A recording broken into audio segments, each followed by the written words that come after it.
thought about this before today, and I'm trying to remember exactly when it was that we met. I would say sometime in the late 90s that we became I'd say friends. when I came home, so sometime September of 1999, Yeah. and probably in that period of time. Yeah, I was going to say about 20 years. So I've known you as an adult, but obviously I wasn't one of the kids playing with you and goofing off and having fun. But when you were a child, when you were young, because sometimes after having conversations with you, I just think to myself, he's such an interesting guy. There's a lot I don't know about Jason, even though we've been friends. But one of the things I never asked you about is who influenced you when you were at a young age? Like, who was really important? Like, who did you look up to? Who kind of still sits in your memory with a lot of good thoughts and things that you think about on a daily basis? There were a lot of influences in my life. My grandparents, in particular on my paternal side, my father's side, my grandmother and grandfather Legg, because my parents separated when I was very young. I don't remember them together. My mom was probably in her early 20s. My dad is a year older. He was in the process of working on businesses here in town. She was in the process of being a single parent now with 2 children. So I spent a lot of time with my paternal grandparents. My grandmother in particular became kind of my caregiver for a long period of time. And she was a profound influence on me. I think she was a profound influence on anyone who met her. My grandfather was. Why was she so much in your mind? She's just such a strong soul. I don't think I've ever met, aside from my mother perhaps, and my stepmother, probably a stronger woman. They were coal miners from the Great Depression, lived through just so much and filled with so many stories, so much resiliency. I don't think there's any way to not be influenced by that type of exposure to such strong characters. But the same would apply to my father and my mother. When you watch single parents struggling, first off with their own lives and trying to get things going with 2 young children, and watching just how hard life is during those periods of time, to see how much they both overcame. It's overwhelming even now to think about it. I can remember when I told my mom at one point that I didn't know how I'd ever teach my children the lessons that I learned just from watching them, because I don't think that they could ever learn from me just what I learned from their level of commitment, the level of hard work, their level of dedication and sacrifice. It's almost like you're standing on the shoulders of giants. I've heard that statement a lot of times. That's great. And when it relates to my family, when I think of the fact that my grandfather never made it through elementary school, became a breaker boy in the mines, and here I am sitting as a judge 2 generations later, it just speaks to the majesty of this country. It just really does. That dreams can come true, that when we sacrifice for our children in each succeeding generation, I'm standing on their accomplishments. And it's not only a privilege to be in this position, but it's also a responsibility not to squander what they've built up to this point in time, and to recognize that with all of that comes great responsibility, where much is given, much is expected. Yeah, I often wrestle with that question, because as a parent, I think, you work hard to give your kids always a little bit better than wherever you think you started. And so you're always trying to do that, yet still instill all the work ethic and the values and things like that. And I know that you and I have personally had these conversations before. And I kind of wonder, as I get older and I keep looking back at a generation, I think that's not the same as when we were kids. And I kind of wonder, is it really that generation, the youngest generation, is so different, or is it that my perspective has changed? Well, I think it's a matter of perspective. I think every generation has the feeling, and if America is working the way it's supposed to work, that should be the case. Each succeeding generation has a better standard of living, which generally has been the pattern throughout our history. But my grandparents, grew up growing up in the Great Depression with virtually nothing. I don't know how you compare that to today. Yeah. Well, I think you shared stories about your grandmother carrying water and stuff like that. Yeah, my grandfather was in the mines for, I think, 40 years, give or take, and eventually quit because he was in an argument with one of the engineers about whether or not they were near a river, and he was afraid the mines were going to basically fill with water. And they moved up here because his relative of his had gotten a job at this little company called International Business Machines as a janitor, IBM. And he moved up here for that opportunity, and that's what he became a janitor in the 1950s. But they bought some property out in Choconet from a farmer on a note that they didn't have the money. And they actually bought some old coal houses from the coal towns in Old Forge, took them apart board by board, put them on a little pickup and drove up to Chocolat, and they put them back together.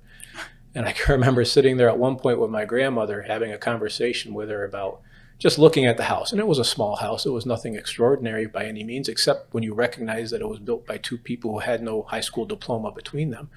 And everything was built by their hands, the cupboards, everything was done themselves. And I said, you know, I have all these advanced degrees, Graham, and I could not have done this if you gave me brand new everything. And she just looked at me and you would have done it if you had to. And it was as simple as that. And that was her mentality. If you had to do it, you would do it. Yeah. And I think that mentality and that spirit is still out there. Sometimes we don't think it's there, but that's really epitomizes America. We do what we have to do. I know from our conversations in the past, you've often taken a situation that we've been in or I've been talking to you about, and you reference back to some other precedent. I mean, that's part of your job. But even before you were a judge, you always reference historic moments in time or even in your own personal life. And was it because of that upbringing, because of the stories that your grandparents and your parents told you along the way? Is that what lit the spark for your love for history, or is like, because where does that come from? You love it. Like a lot of people like fall asleep in history class. You want to get up there and teach it. I love stories. But again, I was a late bloomer to some degree. I did well in high school, but I didn't have to work at it. So I guess I want to know, pursued history because I decided I wanted to pursue law. And having talked to some folks, there was a suggestion that history was a good option because you had to read a lot, which prepares you for law school, and B, you had to write a lot, which likewise prepares you for law school. So I knew that I enjoyed history, but I can't tell you that I had a passion for history as a teenager. When I got to college, I was doing what I had to do initially, and at some point, it just kind of caught fire. I ended up enrolling in the master's program as well, so I was taking undergraduate classes during the daytime, and I would be taking my graduate courses at night. Scranton had a program that allowed us to do that. So I was basically every day from the morning up till 10 o'clock at night doing history classes, and primarily American history. That was my passion. It was to the extent that I studied European history or Russian history or any other history, it relates to American history. And when I speak of American history, my real passion was the founding, the Revolutionary period, the colonial period, and everything up to about the Civil War. So that's what I really took. That's what I pursued. That's what I still read about to a large degree. And I do still read quite a bit of history on the side. Yeah, I find it fascinating. My son just helped a neighbor clean out his barn, and he came back with armloads of like 30 World War II books with amazing pictures I've never seen before and stories that supported them. And now we just sit there, keep them in our living room, and I kind of page through them sitting on the porch.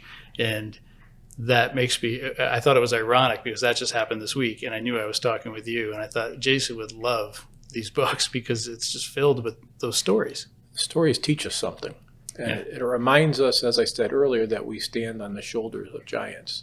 To think of what some of these people sacrificed is really, it's overwhelming. It really is when you think of where we are today and where we have been, and the willingness of so many people, when you speak of World War II in particular, but the willingness of so many Americans to give their lives up, not necessarily just to defend this country, but to defend other countries and to defend just the concepts of freedom and liberty that we hold so sacred. There aren't many countries in the world that can speak of that kind of record. As about 4 years into your role as judge, do you find that it's what you thought it would be? Do you find that it's more difficult, or fill in the blank? Yeah, I always tell people I'm adjusting. I think, as I just said about the justice system, I think you learn as you go. I hope that I'm better today than I was 4 years ago. I think that I'm still a work in progress. When you're in a county like our county, you have to do a lot of different things. You're a one-judge county, so it's got to be A to Z. You're doing everything. So you don't ever have a chance to really get focused on one particular area. But at the same time, one of the things that I want to make sure, and I think the courts in general, not only in the Commonwealth, but throughout the country, want to make sure is that people have procedural justice, which means that they have a chance to make sure that they're heard, that they have a chance to make sure they understand what's happening. And And I hope that I do a good job at that. I hope I make sure that the court itself is open to questions. I hope that we make sure that people are not intimidated, that they feel like they can voice their concerns, voice their feelings, and that maybe those concerns or feelings are legitimate. Maybe they're not, but at least they had a chance to say them. And hopefully I do a good job of explaining to them why I'm making the decisions that I make. I thought I was a patient person, but I also find that I have to work on my patience. We handle a lot every day, and I think that's something I'm still working on. It's between dealing with litigants and attorneys and a lot of different things. You have to work on that, and hopefully I'm getting better. I was on a hike with my daughter, and she'll kill me for talking about this, but I literally just said to her, what really surprises me is how much smarter I feel. I'm 49, so I feel so much smarter than when I turned 40. And that 40-year-old was so much smarter than when I turned 30. And it makes me wonder how not smart I am today, even though I feel like I am. So I think we're always growing and learning, and I think you're a fool for not doing it, right? Yeah, wisdom comes from experience. Yeah. I can remember in law school, I had a lot of friends who just thought that because they had a piece of paper that said they were smart. It's almost like the scarecrow in Wizard of Oz, that somehow you have a brain because somebody gives you a piece of paper. I think there's a danger in that. And I often think back to my grandfather, who never finished elementary school, but built his own house, eked out this existence, and read the paper every day. I don't know. I think Street that smart versus book smart? Yeah, I think that's part of it, or just plain old smart. I don't know if book smart by itself is anything extraordinary. I think there's a reason common experience generally is common sense and generally is right. That we learn that over time. We learn from making our own mistakes. We learn from other people's mistakes. And I think the danger is having that level of arrogance to think that you do know it all. And I used to think when I was younger, and my parents and grandparents would say things like that to me, and I would think, yeah, that's just the old way, But now as I get older, I'm thinking, they were really smart. I should have listened more closely. Yeah, it's funny how smart you realize your parents are the older you get. Yeah, and then I start to realize how old I'm getting. But when you were 18 years old, did you see yourself in this role? No, I couldn't have even begun to fathom that this is where I would be. I'm not sure I could have even seen myself in this role when I entered law school. When I got done clerking in 1999, that was you talk about life decisions, like paths in the road less traveled, whatever you want to talk about. I had the credentials at that point, right? I had my bachelor's degree, my master's degree, my JD, summa cum laude, salutatorian, and I've been published 3 times in different law reviews. I was an editor of my law review, clerked for a federal judge. And there was something that kept calling me back to Montrose. And I was making $72,000 a year in 1999, thinking about proposing to my wife, who was living in Virginia. And the question became, was I going to pursue the money, the big firm, that type of environment, city life, or was I going to come home and be here? The prospects here were, I was offered a $13,000 a year job, part-time in the DA's office, and a supplemental job that brought the salary to just about $25,000. My future fiance and now wife basically was like, what the hell are we doing? This doesn't make any sense whatsoever. And I'm not sure what I saw at that point. All I can tell you is that was probably one of the hardest decisions that I made. And it's just, how did I make it? It was just a lot of prayer. And at one point there just became this sense of peace, that being here was where I needed to be. I listened to that discernment, and here I sit today. 4 different elections I've run, and I've never had an opponent. So I say that not because of anything with me. I just think there was a far bigger plan in all of this than me, and I just needed to basically sit back and listen. And I'm very blessed and very privileged, and I recognize that, and I just hope I can live up to it. That's interesting there, because I think we all, as we are older, I would say somebody in their 20s and 30s, I'd say keep your eyes and ears open for those inflection points with your career or with other major decisions in your life, right? Because sometimes people just feel like they have to rush to a decision. But I can understand where your wife is like, grabbing you and saying, "Hey, is this what we're planning on doing? Or are you sure? Are you double super duper sure that this is the right path? Because it seems odd." I wasn't. Yeah. I just knew that something was telling me to be here. And like I said, it's just, I listened to that inner voice, for lack of a better term. I trusted that this is where I needed to be. And I think those types of decisions require not only the rational part of your brain, but you also have to be open to that discernment, to basically opening yourself up and praying about it and trying to figure out, what's the right decision for me. Take it off the paper, forget about the rational part of it. Because from a rational perspective, it didn't make a lot of sense. It just didn't.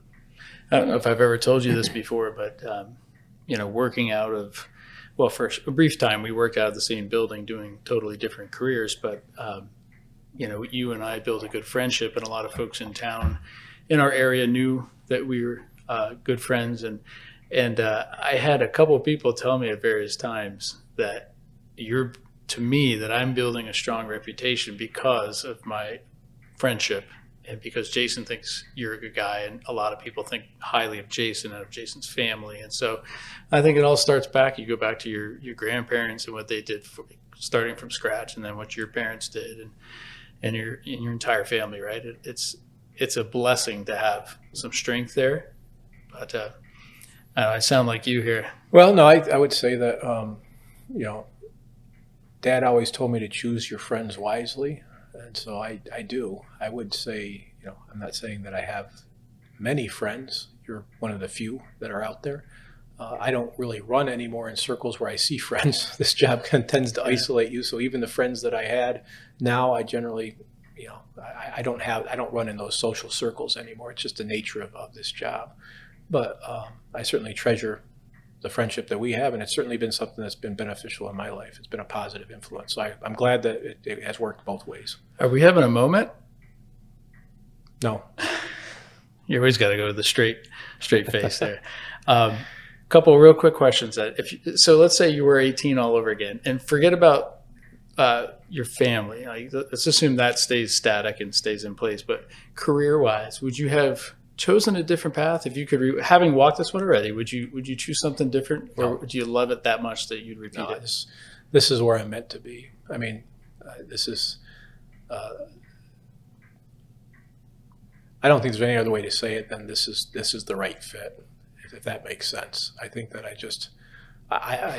I stumbled into the law to some degree in terms of just happening to read a book. I didn't have really lawyers in the family at that time. I have an uncle who later became a lawyer, but at that time I had no lawyers. My family really didn't have. My mom and dad had high school diplomas. As I said, my grandparents didn't have any diplomas. I can't even say it was television, because really the TV phenomena hadn't started yet. I think LA Law might have just come on, but there really wasn't Law and Order and all of that stuff. Yeah. So I happened to read a book, and this one literary character basically sparked something, and that's kind of where I'm at. But maybe that's all about what was supposed to happen. And I don't know that many of us will go back and change much of anything in terms of those big decisions.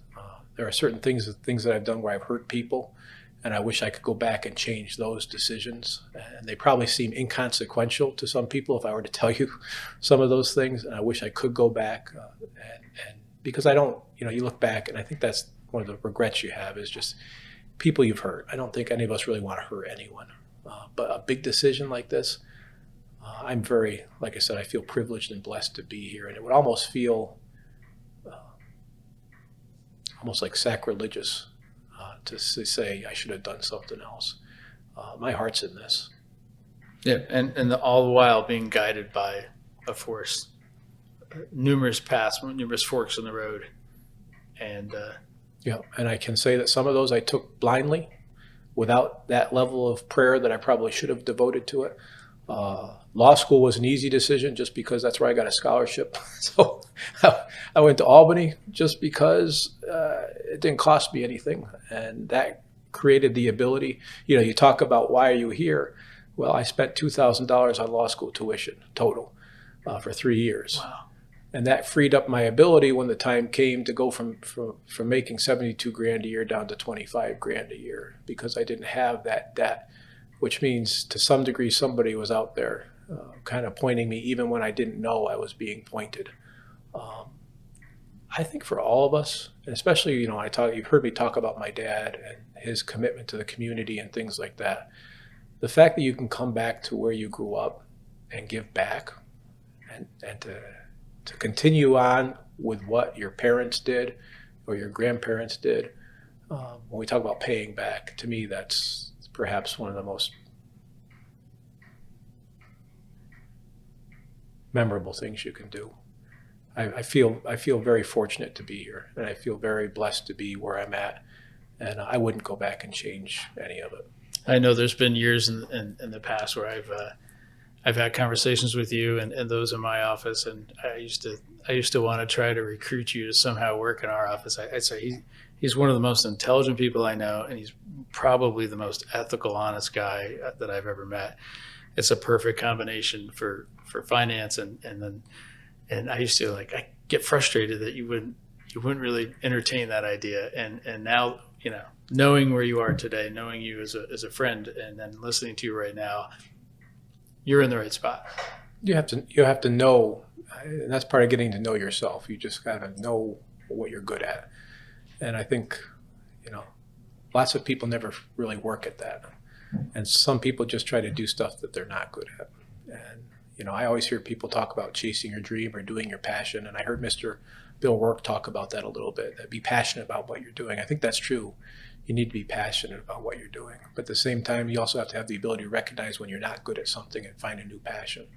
And I'm not sure I would be good at much else. I just don't know. You've seen me try to basically put flooring in. I'm no good at that. I didn't say you're no good. I'd love to help. That's great. But I think that there's, I try to tell my children that as well. You want to find something that you love to do. It doesn't mean, as I said, I wanted to be a baseball player. I wanted to be a golfer. Those were not going to pan out. So I had to find something else that worked for me. And this profession, this legal profession, has been very rewarding. I think it works with the tools that I've been blessed with. That's perfect. I think you're in the right spot. And speaking of the right spot, I want to thank you very, very much for letting us, we're in your chambers here, which feels fantastic to be in here. You have all your diplomas and everything on the wall. It's a great setting for this interview. I appreciate you allowing us to come in here today after hours and do this interview.